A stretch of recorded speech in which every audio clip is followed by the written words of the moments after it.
Alors, Marianne, Marianne, ça va être à vous. Merci, Baptiste. Marianne, ça va être à vous et autres. Donc, Marianne est ergonome, et donc, comme lui disait, alors elle est beaucoup plus grande que moi, mais je l'ai quand même connue en barboteuse, si on peut dire, puisqu'elle était à ce moment-là en accompagnement d'une grande structure, justement pour aider, mesurer l'intégration des exosquelettes. Et puis finalement, vous avez fait le grand saut et vous êtes passé de l'autre côté sur la création pour rejoindre une structure qui venait de se créer, justement pour, encore une fois, sur le fait de la mesure et de l'objectivation de tous ces dossiers. Alors, Marianne, c'est à vous, si vous pouvez à la fois présenter votre activité. Là, j'ai mis quelques photos, celles que vous m'aviez envoyées, puis j'en ai trouvé une donc, dans un univers, par exemple, agro, mais il y a aussi des univers industriels. Donc voilà, c'est à vous pour présenter à la fois votre activité, et puis surtout votre rapport et la façon dont, justement, vous avez pu voir les choses, j'allais dire, glisser sur votre propre carrière, entre avant et puis maintenant. C'est le cas de le dire. Donc à vous, Marianne.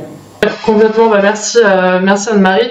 Donc effectivement, moi je suis ergonome associée chez Moten. Moten, pour faire très court, c'est une entreprise qui utilise et qui vend des capteurs pour des applications de prévention des risques, notamment de TMS et de lombalgie. On a un objectif permanent de finalement diminution d'exposition au risque, TMS lombalgie, et ça passe par pas mal de sujets différents. Et donc, du coup, pas mal aussi de secteurs différents desquels qu'on peut découvrir. Et en fait, historiquement, Moten, on a commencé par l'évaluation de l'impact de l'exosquelette en ligne de production automobile, typiquement, et puis agroalimentaire, parce qu'à l'époque, donc c'était il y a 5 ans à peu près, on ne savait pas objectiver les effets des exosquelettes vraiment au travail. On commençait à le faire, on savait le faire au niveau du laboratoire, au niveau d'études scientifiques qui étaient menées par l'INRS, mais aussi par différents fournisseurs, concepteurs et puis universités. Mais les gens, enfin les préventeurs, voulaient savoir vraiment ce qui se passait concrètement sur leur situation à eux, dans leur secteur qui leur est propre, avec leurs contraintes et leur population. Donc en fait, on a commencé sur une activité d'évaluation d'exosquelettes, tout simplement en situation réelle, grâce aux capteurs qu'on a développés. Et en fait, au fur et à mesure des années, les problématiques ont glissé vers une problématique peut-être plus globale, mais qui intègre aussi ces fameux exosquelettes. C'est la problématique finalement de la soutenabilité du travail, de la maîtrise de cette usure qui fait que on se blesse, on fatigue, on devient inapte, que l'exosquelette justement peut devenir une source de soutien, typiquement. Et donc là, aujourd'hui, je vous fais une avance rapide sur 5 ans, mais aujourd'hui, globalement, on travaille de plus en plus sur les problématiques de maîtrise de l'usure professionnelle à l'échelle de l'entreprise elle-même. On n'est plus forcément sur le poste ou auprès d'une personne ou auprès d'une équipe. On monte de plus en plus vers des problématiques groupes et des problématiques quasiment politiques sur cette fameuse usure professionnelle.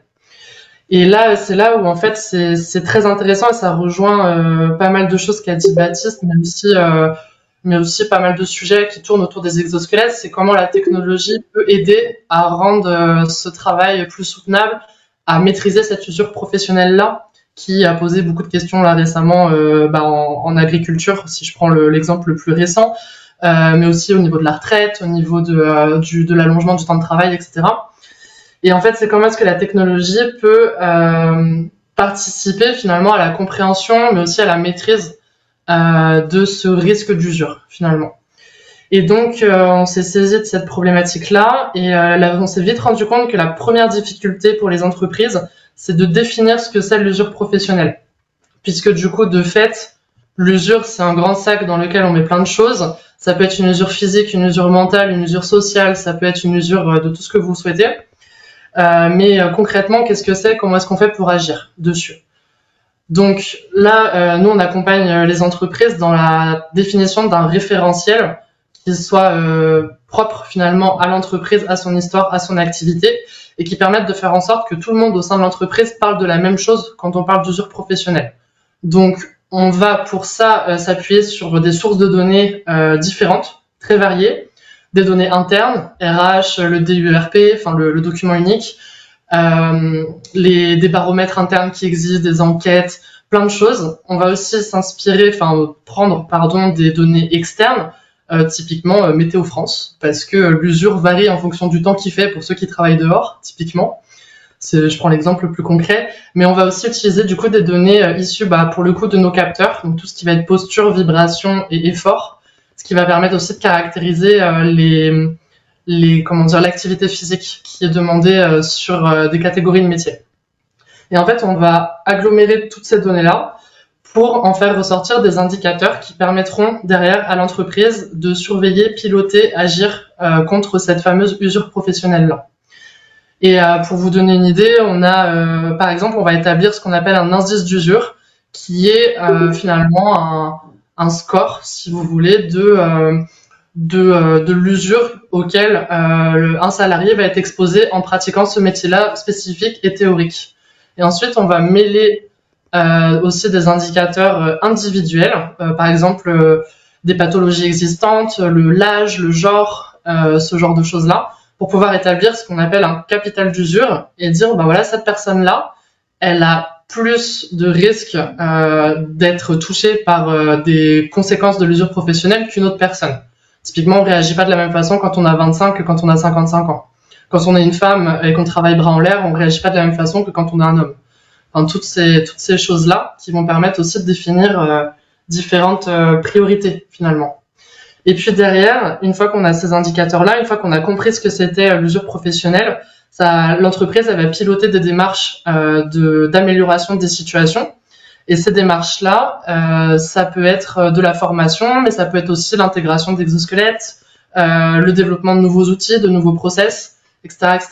Et en fait, on évaluera en permanence ces indicateurs d'usure professionnelle pour voir si les salariés sont de plus en plus usés ou de moins en moins usés. Et l'objectif, évidemment, c'est quand même d'atteindre un travail soutenable, donc une usure la plus maîtrisée possible et la plus faible possible. Et donc voilà, globalement, on utilise la donnée pour des choses beaucoup plus globales aujourd'hui que l'évaluation seule d'exosquelettes. Même si honnêtement, ça reste une activité assez fréquente au sein de Moten. Mais aujourd'hui, on a quand même un changement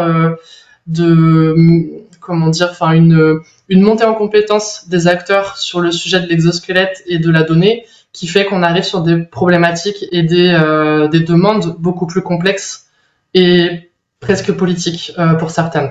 Et oui, mais qui sont quasiment politiques, vous avez raison, oui, et qui sont devenus très très importants là-dessus. Merci. Merci Marianne, attendez, je suis en train de rebrancher mon truc. Merci Marianne de cet exposé parce que et on voit bien effectivement l'ouverture. Pour le coup, on parlait tout à l'heure de maturité, de maturation des problèmes, et on voit bien effectivement nous de l'extérieur, je veux dire en gros depuis 5 ans là qu'on organise là, c'est que on voit bien l'évolution des choses qui sont parties de choses, j'allais dire très techniques, voire techniques et réglementaires, encore une fois essentiellement, qui demeure un sujet qui est tout à fait important et qui était centré sur des postes de travail. Et puis après des situations de travail, parce qu'effectivement on est plutôt sur des travailleurs individuels, pas forcément postés, et puis ensuite sur l'intégration sur l'ensemble, ensuite sur l'intégration dans des démarches. Donc on a vu le sujet s'élargir, et là vous en montrez bien, si je peux me permettre, la dimension qui est non seulement politique, mais qui devient une dimension complètement stratégique pour les structures, pour les entreprises. Alors beaucoup pour les entreprises qui utilisent, je veux dire, qui mobilisent des métiers physiques, et donc des métiers où l'effort physique est un effort important, mais demain, je dirais, on va être aussi sur les questions de pénibilité mentale, même si pour l'instant on n'arrive pas à les voir. Et ce qui est important, je crois, dans ce que vous soulignez, et puis on peut peut-être demander à nos